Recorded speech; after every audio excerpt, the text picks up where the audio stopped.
저는 한국은행 경제연구원의 김혜진 과장이라고 합니다. 오늘 이렇게 금요 강좌를 통해서 강의할 수 있게 되어서 매우 기쁘고, 제가 오늘 강의하게 될 주제는 이민이 노동시장에 미치는 영향 분석입니다. 그러면 강의를 시작하도록 하겠습니다. 네, 오늘 강의 순서를 먼저 말씀드리고자 하는데요. 강의는 첫 번째로는 여러 통계를 사용해서 국내 외국인 현황에 대해서 말씀드리고, 두 번째로는 경제학적 이론을 통해서 어떻게 이민이 노동시장에 영향을 미칠지 예측 가능한 이제 모델들을 설명을 드리고, 그리고 이제 해외 사례 등을 설명을 드리면서 이제 실증 연구에 대한 또 결과를 소개해 드리려고 합니다. 그리고 이제 세 번째로는 국내 데이터를 이용한 이민이 노동시장에 미치는 영향 연구 결과에 대해서 논의해보고, 마지막으로는 이제 이런 선행 연구와 그 다음에 연구 결과들을 통해서 도출된 시사점에 대해서 또 논의하고 끝맺으려고 합니다. 지금 이제 왼쪽에 그래프를 보시면은 우리나라에 체류하고 있는 외국인 수, 즉 외국 국적을 가진 사람들의 수는 1990년 후반부터 꾸준히 증가를 하고 있고, 2019년 기준으로 252만 명을 기록했습니다. 그 코로나 여파로 인해서 2020년에는 203만 명으로 감소하긴 했지만 여전히 200만 명 이상을 기록을 하고 있습니다. 전체 인구 중에서 외국인 비중은 2019년 기준으로 4.9%에 달했습니다.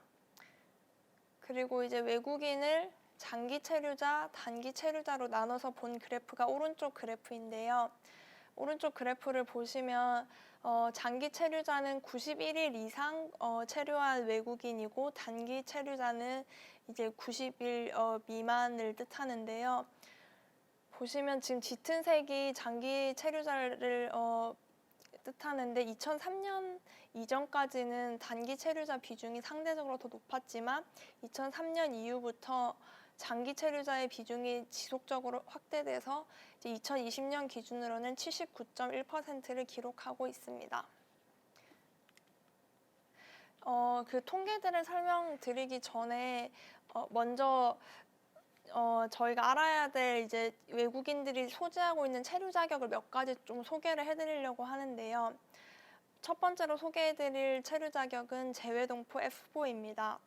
이 비자는 출생에 의하여 대한민국 국적을 보유했던 사람으로서 외국 국적을 취득한 사람, 또는 이들의 직계 비속으로서 외국 국적을 취득한 사람을 뜻합니다. 동포들 중에서는 중국 동포의 비중이 굉장히 높고, 그리고 이런 동포들의 취업 및 경제 활동은 단순 노무가 아닌 경우에는 자유롭게 F4 비자를 가지고 있으면 허용이 되고 있습니다. 그리고 F4 소지자는 비자를 반복적으로 갱신할 수 있기 때문에 준영주 비자라고 생각하셔도 좋을 것 같습니다. 아무래도 지금 제가 하고 있는 강의가 이민이 노동시장에 미치는 영향이기 때문에 이제 그 노동시장 관련된 비자를 두 가지 소개해 드리려고 하는데요. 첫 번째는 비전문 취업 E9이란 비자인데, 이 비자는 이제 고용허가제라는 제도를 통해서 발급되는 비자입니다. 먼저 고용허가제를 설명을 드리자면, 고용허가제는 내국인 근로자를 구하지 못한 중소기업이 정부에게 고용허가서를 발급받은 다음에 합법적으로 저숙련 비전문 외국인 인력을 고용할 수 있는 제도이고, 이제 비전문 취업은 이 고용허가제 중에서 일반 외국인, 동포가 아닌 일반 외국인 노동자를 대상으로 하는 체류 자격입니다. 그래서 이 체류 자격은 한국 정부와 MOU를 체결한 16개 국가, 동남아시아, 중앙아시아, 그다음에 국가, 그리고 중국을 포함하고 있는 16개 국가 출신 근로자들을 대상으로 하고 있습니다. 이 체류 자격은 이제 맨 처음 한국에 받아서 들어오게 되면은 3년으로 이제 체류 기간에 제한이 있고, 1회 연장할 경우 4년 10개월까지 최대 거주가 가능합니다. 이제 만약 출국한 다음에 재입국한다면은 최장 9년 8개월까지 또 살 수 있지만 이제 재입국을 가정하지 않는 경우에 첫 입국했을 때 당시에는 3년 혹은 4년 10개월까지 체류 기간이 한정되어 있습니다. 그리고 이 비자의 경우에는 업종별로 쿼터가 있는데요. 그 표를 보시면 이제 2020년에는 한 4만 4천 명 정도, 그 다음에 2020년 21년, 22년에 뭐 약간 줄어들고 있긴 하지만 이렇게 업종별로 쿼터가 제조업, 건설업, 서비스업, 농축산 산업, 어업 등으로 이제 나눠서 이 쿼터가 배분이 되고 있으며 이 쿼터는 이제 외국 인력 그 정책위원회에서 매년 수요를 감안해서 결정을 하고 있습니다. 네, 그리고 지금 허용되는 업종 같은 경우에는 아까 그 표에서 보신 것처럼 중소제조업, 제조업 중에서도 이제 노동자 수가 300인 미만이거나 이제 자본금이 80억 원 이하인 중소제조업, 그 다음에 농축산업, 어업, 건설업, 서비스업 등을 대상으로 하고 있습니다. 그리고 인하인 근로자의 경우에는 입국하기 전에 그 사업주와 근로계약을 체결하고 그리고 사업장 변경은 그 사업체가 휴업하거나 폐업하거나 아니면 사용자가 근로계약을 해지하는 등 이유가 있을 때만 제한적으로 허용이 되고 있습니다. 네, 방금 설명드린 인하인 비자는 고용허가 제중에 일반 외국인 근로자들을 대상으로 하고 이제 동포를 대상으로 하는 비자는 방문 취업 H2입니다. 그래서 이 비자는 이제 18세 이상 중국 및 CIS 동포를 대상으로 하고 있고 인하인 비자와 마찬가지로 체류 기간이 3년 또는 이제 연장할 경우 4년 10개월로 한정되어 있고 이제 체류 인원은 30만 명을 이제 정도로 넘지 못하게 제한되고 있는데요. 근데 실제적으로 이제 우리나라에 체류하고 있는 방문 취업자 수가 2019년, 20년 기준으로 10만 명대 초반이기 때문에 실질적으로는 쿼터 제한이 없다고 생각하셔도 될 것 같습니다. 그리고 허용 업종의 경우에는 앞서 인하인 비자는 서비스업이 건설 폐기물 처리업 등 이제 제한된 업종이었는데 H2 비자의 경우에는 음식, 숙박 등 31개 업종으로 더욱 다양하고 그다음에 또 인하인과 마찬가지로 중소제조업, 농축산업, 어업, 건설업 등의 종사가 가능합니다. 그리고 방문 취업 소지자의 경우에는 입국 이후에 자유롭게 구직을 통해서 취업할 수 있고 그리고 사업장, 업종 간 이동도 자유롭습니다. 그런데 방문 취업 체류 자격 소지자의 경우에는 이제 체류 기간이 아무래도 한정이 되어 있다 보니까 재외 동포로 이제 변경을 원하는 근로자들이 꽤 있는데요. 그래서 F4 자격을 신청할 수 있는 이제 요건은 특정 뭐 육아 도우미, 농축산업, 어업, 뿌리산업, 지방소재 제조업 등의 이런 특정 사업장에서 2년 이상 근무했거나 그리고 국내에서의 뭐 기술 자격증을 땄거나 60세 이상이거나 하는 그 조건들이 있는데 그걸 충족하면 F4 비자로 변경할 수 있게 됩니다. 네, 그러면 이제 방금 들으신 각 체류 자격에 대한 정보들을 이제 기억하시면서 이 2019년 기준 체류 자격별 분포를 보시겠습니다. 보시면 이제 2012년 이후로 재외동포 F4 소지자의 비중이 유의미하게 늘어나는 것을 확인하실 수 있습니다. 재외동포는 지금 가장 위에 있는 파란 선을 나타냅니다.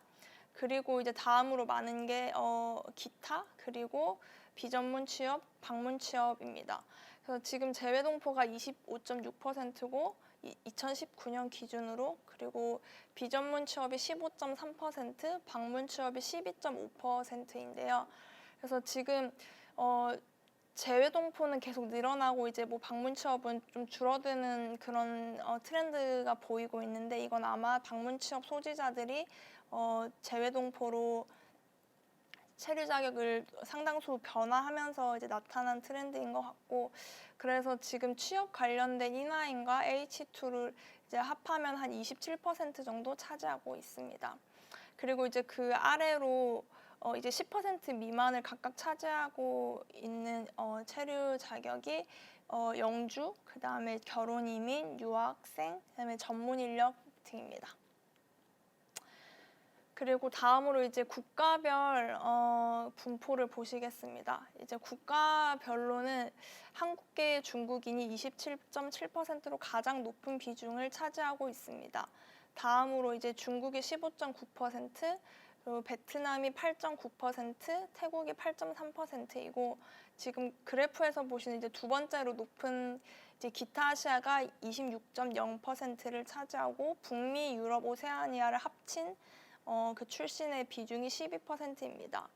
그래서 보시면 국내 이민자의 그래서 이제 중국 출신들이 차지하고 있는 비중이 높은데요. 네, 이런 증가 추세가 최근엔 조금 정체되고 있고 오히려 기타 아시아 출신의 증가가 많이 유의미하게 발견이 되고 있는데 얘는 이제 외국인의 국적별 다양성이 증가가 되고 있고 좀 본격적으로 다문화 시대로 우리나라도 진입한다고 생각할 수 있을 것 같습니다. 네, 다음으로는 이제 지역별 분포에 대해서 살펴보도록 하겠습니다. 지금 왼쪽에서 보이는 그림을 보시면 이제 짙은 색으로 표시한 지역이 외국인이 많이 거주하고 있는 지역입니다. 그래서 지금 수도권에서 이제 짙은 색으로 표시된 지역이 많기 때문에 수도권 집중도가 상당히 높은 편인 걸 확인하실 수 있고, 그리고 이제 오른쪽 표를 보셔도 2019년 기준 외국인 상위 분포 5개 지역 중 이제 3개가 안산시, 경기도 화성시, 경기도 수원시이기 때문에 수도권에 거주하는 비중이 높다는 걸 또 아실 수 있습니다. 사실 전체 인구로 봤을 때 이제 수도권 인구 비중은 2019년이 되어서야 50%를 돌파했지만 외국인의 경우에는 수도권에 거주하는 비중이 항상 60%를 넘고 있기 때문에 이제 외국인의 이런 수도권 집중 현상은 계속된 현상이라고 생각하시면 될 것 같습니다. 네, 다음으로 이제 성별 분포를 보시면 내국인이 49%가 남성이고 이제 외국인은 56%가 남성으로 외국인이 상대적으로 남성의 비율이 높고, 그리고 이제 연령별 분포를 보시면 이제 내국인의 경우에는 또 고령화 현상 등으로 인해서 60세 이상의 비중이 25%로 이제 2019년에 외국인에 비해서 상당히 높은데 반해 그 외국인은 이제 비중이 가장 높은 연령 집단이 15에서 29세로 연령이 이제 상대적으로 낮은 것을 확인을 하실 수 있습니다. 그리고 이제 경제활동 상태별 분포를 보시면 이제 외국인은 처음부터 아까 소개해드린 E9 비자나 H2 비자 등을 가지고 이제 취업을 목적으로 들어오는 또 외국인들도 상당수 있기 때문에 취업자 비중은 내국인에 비해서 오히려 높은 내국인이 61%, 그다음에 외국인 65%로 더 외국인이 높고요. 그리고 이제 실업자도 이제 외국인이 3.8%로 비중이 약간 높긴 하지만 이제 전체적인 경제 활동 인구가 외국인은 이제 한 70%에 달하고 내국인은 한 65, 3%, 4% 정도로 경제 활동 인구 비중 자체는 외국인이 더 높습니다. 그리고 이제 오른쪽 표에서 학력별 분포를 보시면 내국인은 교육 수준이 이제 우리나라가 다른 이제 뭐 OECD 국가에 비해서도 높다는 그런 얘기를 많이 들으셨을 텐데 대졸 이상이 40% 정도에 달하고 반면 외국인은 70% 이상의 취업자가 고졸 이하의 학력을 가지고 있습니다.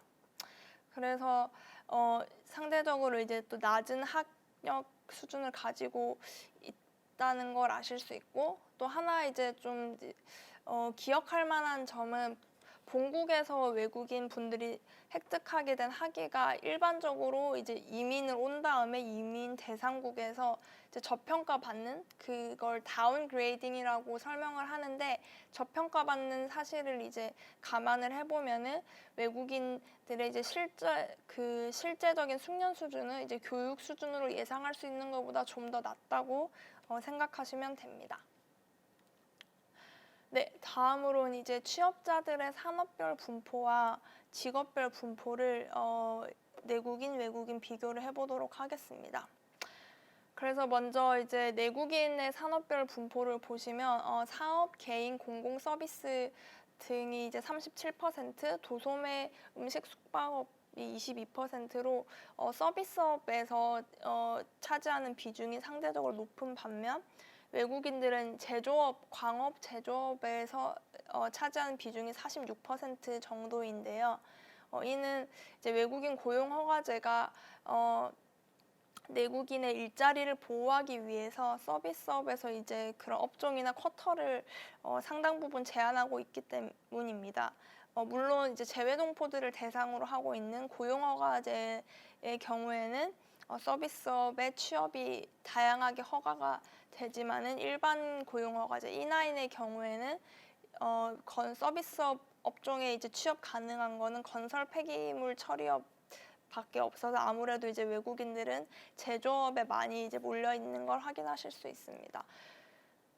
그리고 농립업이나 이제 건설업 등에도 내국인에 비해서 외국인이 더 이제 많은 근로자가 종사하고 있음을 왼쪽 표에서 확인을 하실 수 있고, 그리고 이제 오른쪽 표를 보시면은 직업별 분포가 나와 있는데요.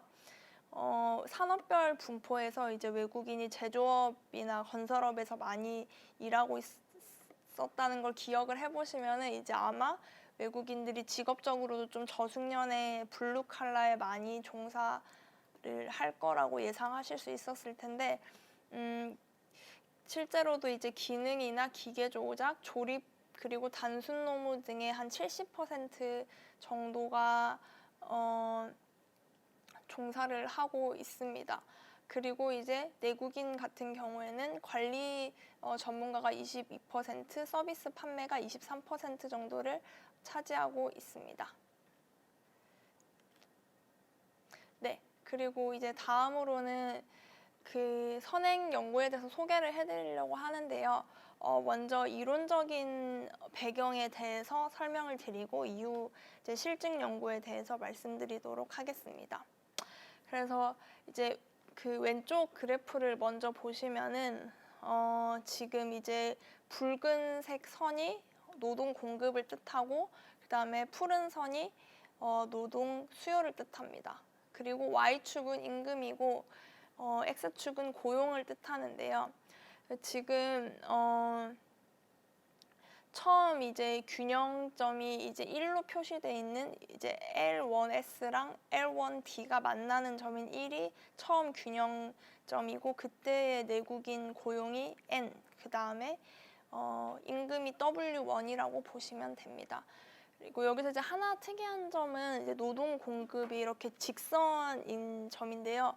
이제 노동 공급이 직선이라는 거는 고용이 임금의 함수가 아닌 이제 고정되어 있는 값이다라는 것을 뜻합니다. 그래서 탄력성이 제로라는 것을 뜻합니다. 그래서 좀 이제 일단은 좀 가정을 이제 심플하게 해서 이론적으로 생각을 해보려고 이렇게 먼저 가정을 했고, 이렇게 이제 노동 공급이 완전 비탄력적인 경우에 외국인 근로자가 N만큼 이제 들어오게 되면은 노동 공급이 오른쪽으로 이제 그 곡선이 이동을 하게 됩니다. 그랬을 때 이제 균형점이 두 번째 2로 표시되어 있는 부분인데요.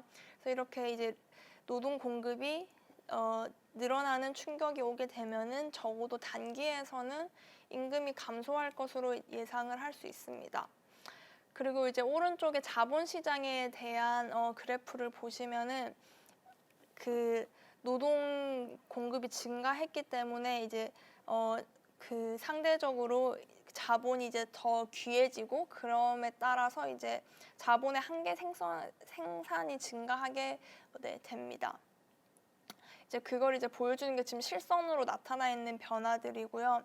이렇게 이제 자본의 경우 이제 레이트 오브 리턴이 증가를 하게 되고 그래서 다시 이제 자본을 투자할 유인이 증가하게 됩니다. 그래서 결국 자본 축적이 늘어나면서 지금 보이신 점선이 이제 장기적으로 어떤 이제 조정, 어드저스트먼트가 있는지 볼 수 있는 그래프인데요. 그래서 다시 그 자본의 레이트 오브 리턴이 증가하면서 이제 자본을 축적할 유인이 늘어나고, 그래서 자본에 대한 공급이 늘어나게 되면은 상대적으로 이제 레이버가 다시 희귀해지면서 레이버 디맨드, 이제 노동 수요가 증가하는 게 왼쪽 그림입니다. 그래서 여기서 실선으로 이제 레이버 디맨드가 증가하는 걸 보실 수 있고, 다시 웨이지는 원래 오리지널 레벨인 이제 W1으로 다시 상승을 하게 됩니다. 그래서 이제 이 경제학적 모형에서 저희가 예측할 수 있는 것은 이제 적어도 단기에서는 부정적인 임금 효과가 있을 것이다. 이민자 도입이 늘었을 때. 네, 입니다. 그래서 이 다음 그림은 이제 앞에서는 노동 공급이 이제 완전 비탄력적인 경우를 가정을 했고요. 다음으로는 이제 노동 공급이 탄력적인 경우를 가정을 해보겠습니다. 이제 그 탄력적이라는 것은 고용이 임금의 함수라는 것을 뜻하는데요. 그래서 이런 경우에 그 외국인 이제 근로자, 이민자들이 많이 이제 늘어나게 되면은 이제 노동 공급이 늘어나서 임금이 감소하는 거에 대해서 내국인들이 반응을 해서 고용도 감소하게 되는 효과가 나타납니다. 그래서 앞선 이제 모델에서는 노동 공급이 완전 비탄력적이기 때문에 이민자들이 도입되는 것이 이제 임금 효과로만 나타났는데, 이제 노동 공급이 탄력적일 때는 임금이 감소하는 효과뿐만이 아니라 고용이 감소하는 효과까지 함께 나타납니다. 근데 이러한 이제 고용에 대한 그런 반응은 탄력성이 이제 노동 공급 탄력성이 높으면 높을수록 더 강하게 나타나는데요. 그래서 극단적으로 이제 고용이 완전 탄력적인 경우에는 이제 임금 효과는 이 비탄력적인 경우와 반대로 없고, 이제 고용이 감소되는 효과로만 이제 이민자 도입이 나타난다고 보시면 됩니다. 네, 이제 다음으로는 이제 실증 분석 결과들, 이제 해외 사례들을 이제 소개해드리려고 하는데요. 이제 해외 사례에 대해서 말씀드리기 전에 이제 이민이 노동시장에 미치는 영향에 대해서 연구할 때 주로 사용되는 실증 방법론에 대해서 말씀을 드리고자 합니다. 그래서 첫 번째로는 이제 숙련 그룹 간 변이를 이용하는 이제 스킬셀 어프로치가 있는데요. 그래서 이 방법론은 일단 숙련 그룹은 교육 그리고 경력을 기준으로 정의되고, 이제 경력은 연령 마이너스 교육 연수 마이너스 6으로 이제 정의되는 그 잠재적 경력, 포텐셜 익스피리언스를 뜻합니다. 그래서 이렇게 이제 정의된 숙련 그룹을 기준으로 외국인이 많이된 숙련 그룹과 그렇지 않은 이제 그룹의 내국인의 임금 및 이제 고용 등 노동시장 성과의 변화를 비교를 하는 방법입니다.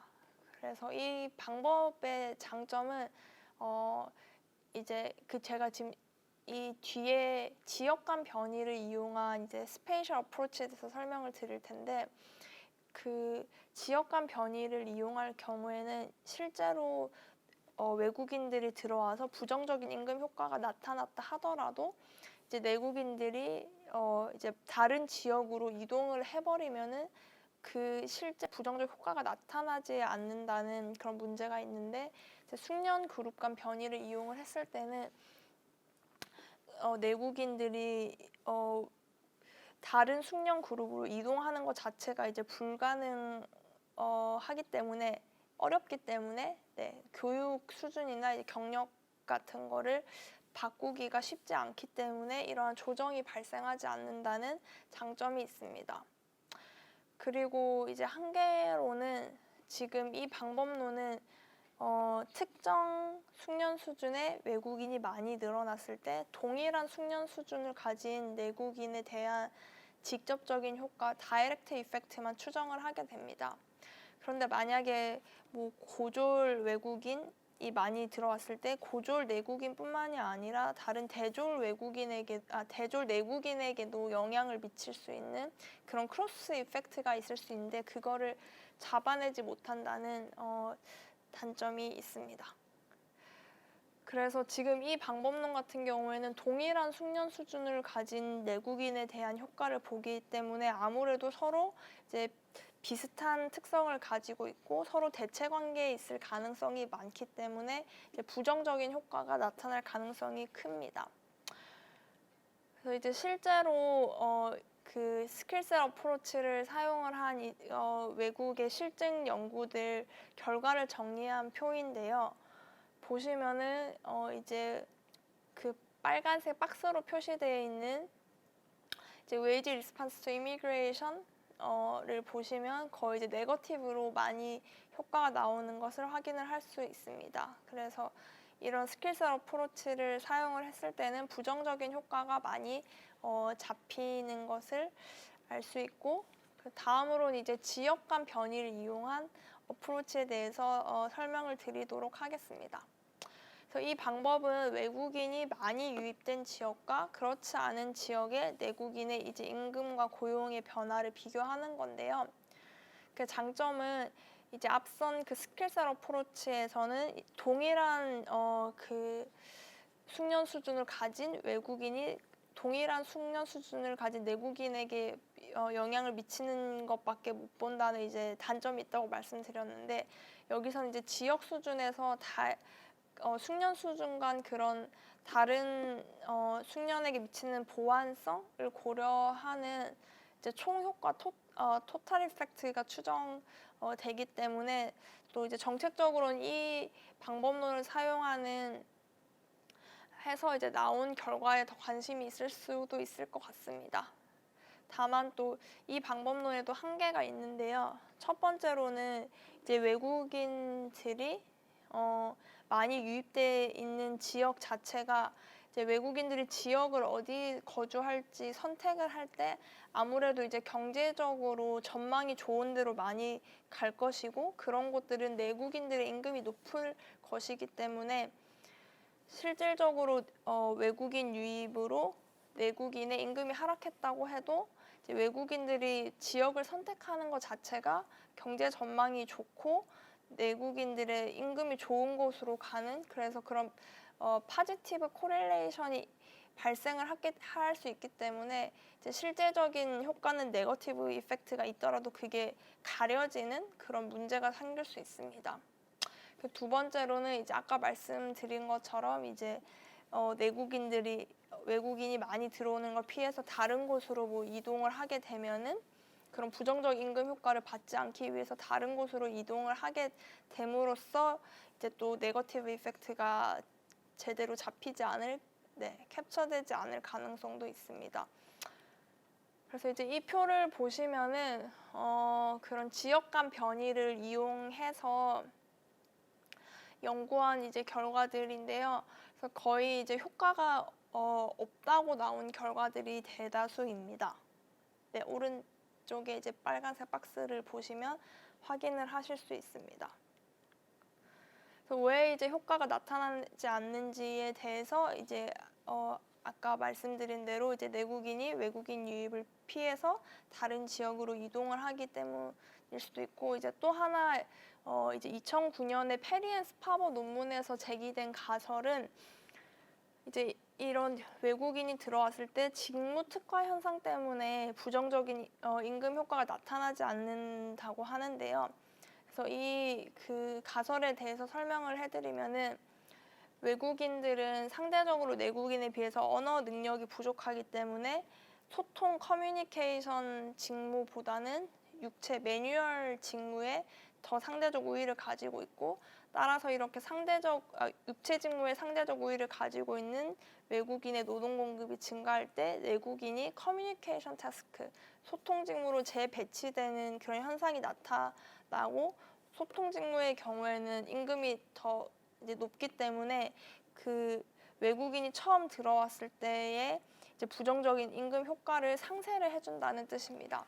그래서 이러한 이제 노동시장 조정의 그 과정들을 통해서 이제 부정적 효과가 이제 제대로 나타나지 않는다는 것을 좀 추측을 해볼 수 있을 것 같습니다.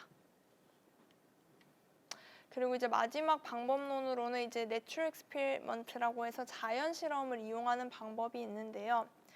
갑작스럽고 예상치 못한 이제 사건으로 인해서 외국인 유입이 증가할 경우 이에 이제 영향을 받은 집단과 받지 않은 집단의 임금과 고용을 비교하는 방법입니다.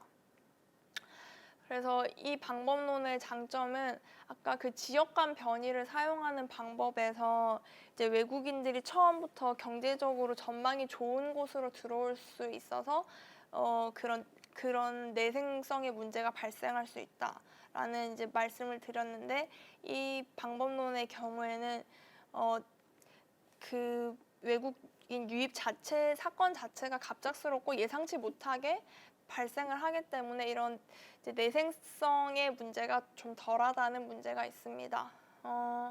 그런데 이 자연 실험의 경우에는 사실 일반적으로 외국인들이 유입될 때는 좀 더 느린 속도로, 그리고 예측할 수 있는 속도로, 그리고 이제 또 많은 외국인들이 사실 또 경제적인 동기에 의해서 들어오게 되는데, 이제 그런 일반적인 사례와 이제 자연 실험의 사례 자체가 다르기 때문에 이걸 일반화할 수 있는 대표성을 가진 연구냐라는 거에 대해서는 의문을 가질 수 있습니다. 그래서 많은 이제 학자들은 이 자연 실험을 이용한 결과는 단기적으로 이제 이민자가 급증했을 때의 사례로만 이해하는 게 좋을 것 같다라는 의견이 있습니다. 그래서 하나 이제 예시를 제가 설명을 드리려고 하는데요. 이제 마리엘 보트 리프트라고 해서 이제 쿠바 사람들이 마리엘 항구에서 망명을 한 사건입니다. 그래서 1980년 4월에 피델 카스트로가 미국으로 가기 원하는 쿠바인들은 마리엘 항구에서 자유롭게 떠나도 좋다라고 선언을 했고, 이제 이런 정치적인 선언으로 인해서 이제 약 한 12만 명 정도의 이제 쿠바인들이 미국으로 넘어가게 됩니다. 그래서 여기서 그 지도에서 보셨을 때도 보이시겠지만 마리엘 항구에서 가장 가까운 도시가 마이애미였기 때문에 많은 쿠바 사람들이 이제 마이애미로 이주를 했었습니다. 그래서 그 당시에 이제 7%의 증가가 있었고, 마이애미의 노동력에, 그래서 이렇게 그 노동력이 증가했던 게 불과 몇 달 사이에 일어난 일이었기 때문에 이러한 이제 단기간에 이민자 급증이, 그리고 그 당시 이제 쿠바 사람들이 많은 수가 이제 저숙년이었기 때문에 이런 단기간에 저숙년 외국인의 급증이 이제 그 마이애미에 어떤 노동시장 효과를 주었는지 살펴봤었는데요. 그래서 이 연구는 작년에 노벨 경제학상을 수상한 데이빗 카드라는 학자가 했었고, 여기 그 미국의 그 마리엘 보트 리프트 이제 케이스를 보시면 이제 데이빗 카드가 1990년에 연구를 했었습니다.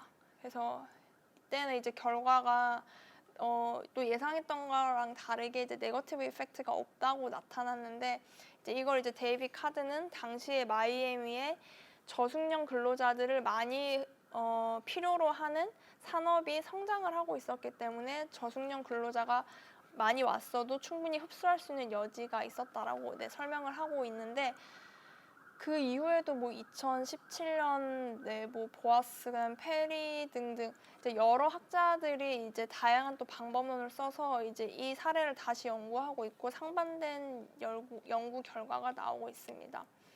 그래서 그 마리엘 보트 리프트 이외에도 소련 연방, 구소련 연방에서 이제 이스라엘로의 이제 유태인 이주 사건, 그 다음에 베를린 장벽이 붕괴하면서 뭐 그런 동독 사람들이 서독으로 이제 많이 옮겨오면서 이제 노동력이 급증했던 사건들 등을 통해서 이제 여러 역사적인 사건으로 갑자기 이제 이민자 노동력이 증가했을 때 내국인에게 어떤 영향을 미쳤는지 여러 연구들이 발표하고 있습니다. 그래서 지금 제가 이제 스킬셋 어프로치, 숙련 수준 간 변이를 이용한 방법, 그 다음에 지역 수준의 변이를 이용한 방법, 그 다음에 자연 실험 등 이제 지금 3가지 큰 방법론들을 소개해드렸는데 각각의 장점도 있고 이제 한계도 있기 때문에 이런 결과들을 잘 종합해서 이제 이민이 노동시장에 미치는 영향에 대한 이해를 해야 될 것 같습니다. 네, 이제 다음으로는 한국 데이터를 이용해서 직접 이제 제가 분석한 이제 논문들을 소개를 하려고 하는데요. 이제 첫 번째로 이제 소개할 논문이 외국 인력 유입이 내국인의 임금과 고용에 미치는 영향 분석입니다. 그래서 BOK 경제연구 제 2020-30호로 발간이 되었던 연구입니다. 네. 그래서 이 연구는 제가 그 소개해드린 방법론 중에서 숙련 수준 간 변이를 이용한 방법입니다. 즉 이제 교육과 경력으로 정의된 숙련 수준 별 외국인의 유입이 동일한 숙련 수준을 가진 내국인의 임금과 고용에 미치는 영향을 이제 회귀 분석한 이제 논문이고요. 데이터는 이제 2012년에서 이제 2019년의 이민자 체류 실태 및 고용조사의 외국인 표본과 지역별 고용조사의 내국인 표본을 결합해서 사용을 했습니다. 그래서 회귀 분석 결과에 따르면은 평균적으로 외국 인력이 유입됐을 때 내국 인력의 임금이나 고용에 유의한 영향을 미치지 않는 것으로 나타났습니다. 그런데 이제 학력 수준별로 세분화해서 분석한 결과에서 는 보시면 이제 외국 인력이 유입했을 때 지금 표에서 이제 고졸 미만의 경우에는 임금 상승률을 낮추는 반면 대졸 이상은 임금 상승률을 높이는 결과가 나타나는데요. 그래서 이제 고졸 미만의 이제 결과는 고졸 미만의 외국 인력이 많이 들어왔을 때 고졸 미만의 이제 내국인의 임금 상승률이 하락한다는 뜻입니다. 그래서 고졸 미만의 외국인이 1%포인트 증가하면 고졸 미만의 내국인의 임금 상승률은 0.2%포인트 감소를 하게 되고 그리고 대졸 이상의 경우에는 이제 대졸 이상 외국인이 많이 들어왔을 때 대졸 이상 내국인의 임금 상승률이 오히려 상승한다는 결과인데 이제 이건 수치적으로 설명을 드리면 외국인의 비중이 1%포인트 상승했을 때 이제 내국인의 임금 상승률이 1.1%포인트 상승한다라고 생각하시면 됩니다. 그래서 그러면 왜 이렇게 이제 학력 수준별로 상반된 결과가 나왔는지에 대해서 한번 생각해 보도록 하겠습니다. 네, 이 표는 내국인과 외국인의 이제 교육 수준별로 직업 분포를 보여주는 표인데요. 보시면은 이제 고졸 미만의 경우에는 내국인이나 외국인이나 다 이제 블루 컬러 잡에 종사하고 있는 비중이 높습니다. 지금 내국인은 보시면 이제 고졸 미만이 기능직에 종사하는 게 29%, 단순 노무 24%, 이제 조작 조립도 이제 26%고 외국인도 이제 단순 노무 35, 그다음에 기능직 42%, 조작 조립 19% 등 이제 이렇게 블루 컬러 이제 어큐페이션에 종사하고 있는 경우가 이제 높아서 서로 이제 유사한 직업에 종사하고 있기 때문에 대체 관계에 있을 것으로 생각을 할 수 있는데요. 그런데 이제 대졸 이상으로 이제 넘어가서 보시면은 내국인은 대졸 이상은 이제 전문가 종사자가 32%, 그리고 사무직이 24.5% 등 이제 화이트 컬러 잡을 가진 비중이 이제 학력이 높아짐에 따라서 많이 상승을 했는데 외국인의 경우에는 대졸 이상이 이제 여전히 블루 컬러 잡, 기능직 32%, 단순 노무 20%에 이제 종사를 하고 있어서 학력 수준이 높아졌음에도 불구하고 내국인과 외국인이 서로 다른 직업 분포를 가지고 있습니다. 그래서 대졸 이상의 경우 외국인은 저숙련 직업의 약 3분의 2 정도가 이제 종사를 하고 있는데요. 그래서 이렇게 이제 다른 직업에 종사를 하고 있다 보니까 대졸 이상은 내국인과 외국인이 서로 대체하는 관계라기보다 서로 같은 일자리를 두고 경쟁하는 관계라기보다는 좀 상호 보완해 줄 수 있는 관계라는 것을 추측을 할 수 있습니다. 그래서 이제 수치적으로 내 외국인의 직업 분포 유사성을 나타내는 일치성 지수를 직접 계산을 해봤는데요. 이 일치성 지수는 1이면 내국인과 외국인의 직업 분포가 완전히 일치하는 것이고 마이너스 1이면 두 집단이 이제 완전히 다른 직업군에 있음을 뜻합니다. 그래서 고졸 미만의 경우에는 이제 이런 일치성 지수가 1에 매우 가깝게 나타나 직업 분포가 아까 표에서 보신 것처럼 완전히 일치하고 있고 대졸 이상은 대부분이 이제 음의 값을 나타냈습니다. 그래서 이런 이제 노동 이제 요소 간 대체 보완 관계가 상호 이제 노동 수요와 가격에 미치는 영향을 감안을 해봤을 때는 외국 인력의 유입이 내국인의 임금에 미치는 영향이 학력별로 다르게 나타난 것은 아마 학력별로 이제 직업 분포가 차이가 있었던 걸로 어느 정도는 설명을 할 수 있지 않을까라고 이제 생각을 하고 있습니다. 네. 그리고 이제 두 번째로는 외국인 유입이 내국인의 직무 특화 태스크 스페셜라이션에 대해서 미치는 영향에 대한 연구를 소개를 해드리고자 합니다. 이 연구는 제가 이화여대 이종관 교수님과 함께 진행을 한 연구고 BOK 경제연구 제2022 1호로 발간이 되었습니다. 이 직무 특화는 아까 지역 수준에서의 변이 스페이셜 어프로치를 소개할 때 잠깐 말씀을 드렸는데요. 이제 외국인이 언어 능력이 내국인에 비해서 부족하다 보니까 육체 직무에 대해서 상대적 우위를 가지고 그래서 이렇게 육체 직무에 상대적 우위를 가진 외국인이 많이 유입될 때 내국인들은 소통 직무로 다시 이동하게 된다는 그런 현상인데요. 이제 이게 한국에서도 실제로 이런 현상이 발생하는지 이제 데이터를 통해서 검증을 해보았습니다. 그래서 이론적인 이제 백그라운드를 조금만 더 자세히 설명을 해드리도록 하겠습니다. 그래서 보시면은 지금 이 그림은 육체 직무 대비 소통 직무의 이제 공급과 수요에 관한 그래프입니다. 그래서 이제 Y축은 상대 임금이고 그 다음에 X축은 상대 고용을 뜻합니다. 지금 이제 그래프에 보시면은 relative supply foreign born 이제 외국인들의 이제 소통 직무 공급이 왼쪽에 위치해 있고 그 다음에 relative supply native born 내국인들의 육체 직무 대비 소통 직무의 공급이 오른쪽에 위치해 있습니다.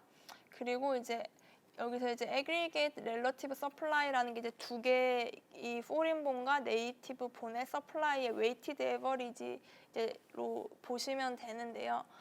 그래서 이 그래프에서 이제 외국인들의 소통 직무가 더 왼쪽에 있는 것은 지금 이 기준이 육체 직무 대비 이제 소통 직무의 공급이고 외국인들은 이제 언어 능력 부족으로 인해서 육체 직무에는 상대적 우위를 그리고 소통 직무에는 상대적 열의를 가지고 있기 때문에 그 소통 직무에 대한 상대 공급이 더 왼쪽에 있다는 것을 아실 수 있습니다. 그래서 지금 여기서 첫 번째 균형점은 이 제로인데요. aggregate relative supply와 aggregate relative demand가 만나는 점 이 제로가 첫 번째 균형점인데 외국인이 늘어남에 따라서 그러니까 육체적 직무에 상대적 우위를 가지고 있는 외국인이 늘어났다는 것은 상대적으로 소통 직무는 감소했다는 뜻입니다. 그래서 이제 이 aggregate relative supply가 왼쪽으로 이동을 하게 되죠. 그래서 보시면은 웨이지가 이제 소통 직무가 상대적으로 희귀해짐에 따라서 상대 임금이 증가하고 그래서 D5에 있던 relative supply native born 즉 내국인들의 소통 직무가 이 소통 직무의 임금이 증가하는 거에 반응을 해서 이제 D 원점으로 이동을 하게 됩니다. 즉 소통 직무에 대한 공급을 내국인들이 늘리게 되는 거죠. 그래서 이 이제 그래프에서 저희가 알 수 있는 것은 육체 직무에 상대적 우위를 가진 외국인들이 많이 늘어나면 내국인들은 이제 소통 직무를 많이 공급하는 노동 공급하는 것으로 이제 반응을 보인다라고 생각하시면 됩니다.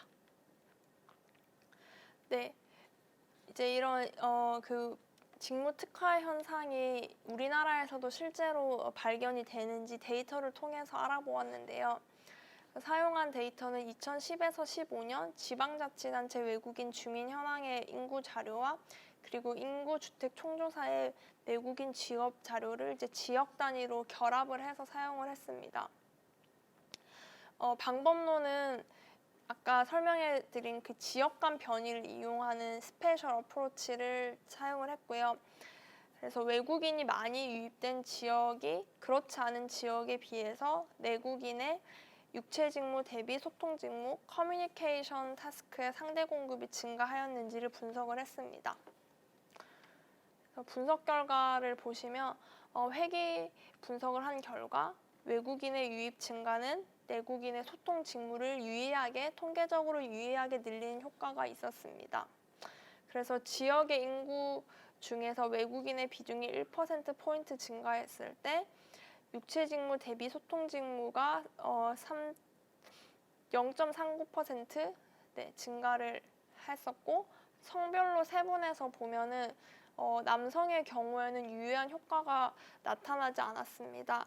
개수가 파지티브이긴 하지만 이게 통계적으로 유의하지는 않았고요. 그리고 여성의 경우에는 개수도 전체에 비해서 더 클 뿐만이 아니라 통계적인 유의성도 훨씬 강하게 나타났습니다. 그래서 여성은 외국인 비중이 1%포인트 증가할 때 육체 직무 대비 소통 직무의 상대 공급이 0.55% 증가하는 것으로 나타났습니다.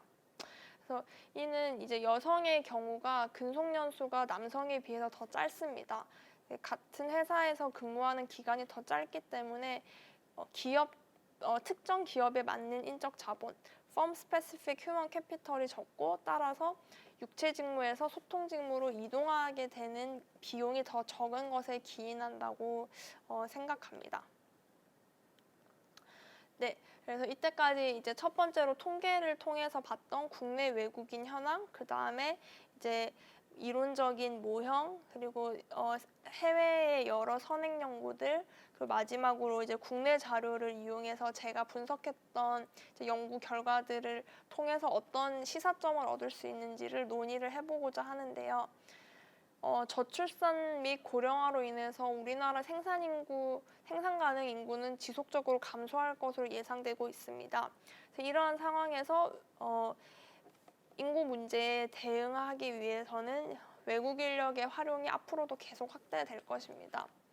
그러면 중요한 정책적 과제는 외국 인력이 유입될 때 내국인에 대한 부정적 효과를 최소화하고 우리나라 노동시장 필요에 부합하는 인력을 유치하는 것이 중요할 텐데요.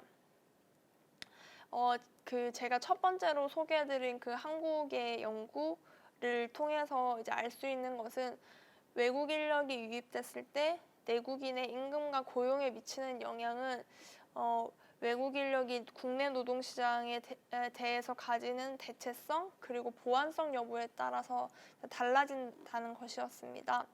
그렇기 때문에 이제 내국인과 상생 가능성이 높고 보완 관계를 가진 외국 인력의 유입이 이제 촉진될 수 있도록 이와 관련된 연구나 제도 설비 등이 필요할 것입니다. 그리고 이제 두 번째 연구에서 제가 소개해드렸던 것처럼 이제 미국이나 유럽 국가 등 전통적인 이민자 수용 국가에서 발견됐던 이제 이민자 유입 이후의 직무 특화 현상, 태스크 스페셜라이제이션 현상이 국내 노동시장에서도 발견이 되었는데요. 그래서 이는 외국인과 내국인이 언어 능력이나 노동시장 이해도 차이 등으로 인해서 완전 대체 관계가 아니라면은 외국인이 많이 들어왔을 때 내국인의 고용이나 임금에 부정적인 영향이 있기보다 오히려 직무 특화 효과를 내국인이 누릴 수 있다는 것을 뜻합니다. 그렇기 때문에 이런 이제 직무 특화로 인한 생산성 향상 효과를 좀 더 극대화하기 위해서는 이제 재배치될 때 육체 직무에서 소통 직무로 이제 다시 옮겨갈 때의 이제 좋은 환경을 위해서 노동시장의 유연성을 이제 높여야 할 필요가 있고, 그리고 내국인 근로자들의 이제 기술 향상이 잘 이루어지기 위해서 재교육, 직업 훈련, 그리고 그런 리얼로케이션 과정에서 노동자랑 사업주 간의 매칭 효율성을 높이기 위한 정책들이 필요할 것입니다.